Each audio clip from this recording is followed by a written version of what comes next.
Today I'm going to show you how to positively shift your perspective and alter your reality by creating constructive counterfacts. What is a counterfact, you ask? It's something we create almost all the time. You just might not be doing it effectively. In fact, without intentional awareness, you most likely are not doing it effectively, which would mean rather than constructive, they'd be destructive. Hi, I'm Teresi, here to help you break through to your next big breakthrough. Stay tuned to the very end for a message from no sponsor. So what exactly is a counterfact? Before I tell you what it is, imagine you walk into a bank filled with people. Suddenly the bank is robbed at gunpoint. Give me all the money. A single shot is fired, and out of everyone in the bank, the bullet hits you in the arm. You survive, and no one else gets hurt, but the pain is excruciating, and you end up in the hospital. Now, how would you honestly describe this event to your friends and family the next day? Would you describe having just been shot as lucky or unlucky? I will review the results in just a moment. In his book, The Happiness Advantage, Shawn Achor describes a counterfact as an imagined scenario your mind creates to help you make sense of what actually happened. In other words, it's taking a fact, something that did happen, and countering it with an imagined scenario, something that could have happened. Back to the bank robbery. If you described having just been shot as unlucky, you most likely imagined a scenario where you hadn't been shot at all.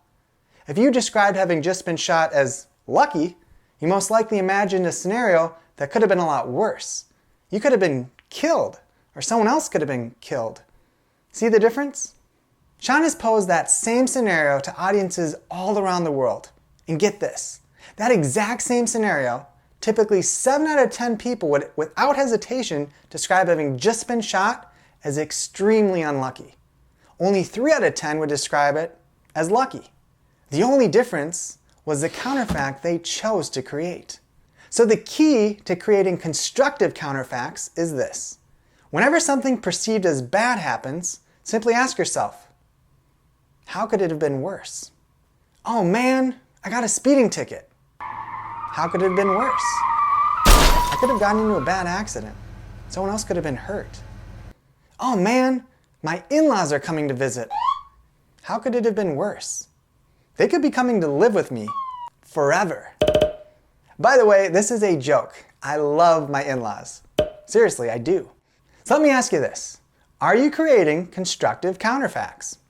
When something perceived as bad happens, before you complain, are you asking yourself, how could it have been worse? If not, give it a go. It's not going to be easy.